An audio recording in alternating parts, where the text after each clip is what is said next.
एक ऐसी बात जो इन दिनों अमेरिका को परेशान करने लगी, उसको समझ में आने लगा कि 2 महीने तक आफ्टर ऑल ये देश सर्वाइव कैसे कर गया, जब हमने इतने सारे प्रतिबंध इसके ऊपर लगाए हुए थे। हेडलाइन बनना शुरू हुई।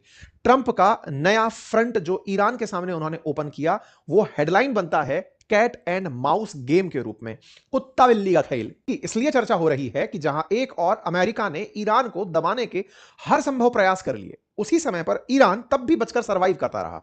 आप में से बहुत सारे लोगों के दिमाग में एक चर्चा बनी रही कि यार जब जिस देश का इतना ज्यादा ब्लॉकेड रहा हो, तेल बेचने पर पाबंदी रही हो, अंतरराष्ट्रीय सैंक्शन प्रतिबंध रहे हो, आप किसी देश के साथ व्यापार करें तो स्विफ्ट सिस्टम से आपको पकड़ के रखा हो, उसको पकड़ने के लिए अभी अमेरिका के पसीने छूटे हुए हैं, कुत्ता बिल्ली खेल हो रहा है। इसी को चर्चा में तब भी लिया गया था जब मादुरो वेनेजुएला से लिफ्ट किए गए थे।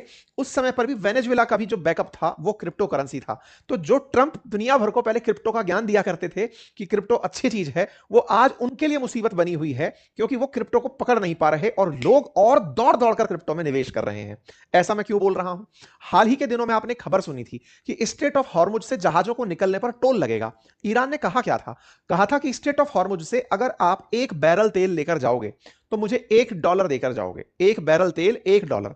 एक जहाज में लगभग अगर 2 मिलियन बैरल है तो आप मुझे $2 मिलियन देकर जाओगे। लेकिन डॉलर ईरान ले नहीं सकता, या कोई देश अगर डॉलर देगा तो अमेरिका को पता चल जाएगा, क्योंकि डॉलर एक बैंक से दूसरी बैंक में ट्रांसफर होंगे तो पता चल जाएगा।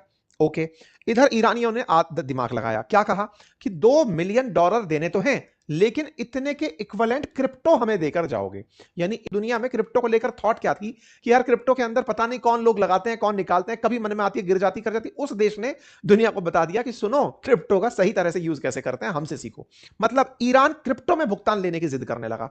आपको कारण समझ में आया? क्योंकि उस क्रिप्टो से वो कहीं पर भी पेमेंट ले सकता था, दे सकता था, दुनिया में कोई भी ट्रांजैक्शन कर सकता था। ये सारा की सारा खेल करने में क्रिप्टो में ईरान ने लगभग $8 बिलियन का अपना क्रिप्टो बाजार बनाकर रख लिया।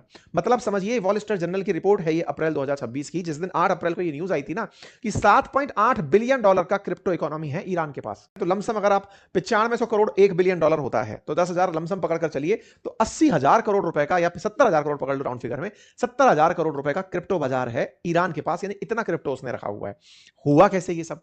हुआ इन महाशय की वजह से। इन्होंने जब पिछली बार आए थे ना, तब कार्ड सा लगाया था, countering American adversaries through trade sanction act. कहा था कि ईरान से, नॉर्थ कोरिया से और रूस से अगर 3 से कोई व्यापार करेगा और इनके साथ क्रिप्टो में, सॉरी, इनसे कोई व्यापार करेगा तो उस पर प्रतिबंध लगा दूंगा। प्रतिबंध कैसे? व्यापार का मतलब क्या है? सामान खरीदा, उसका पेमेंट दिया, मुझे पेमेंट पता चला, मैं प्रतिबंध लगा दूंगा।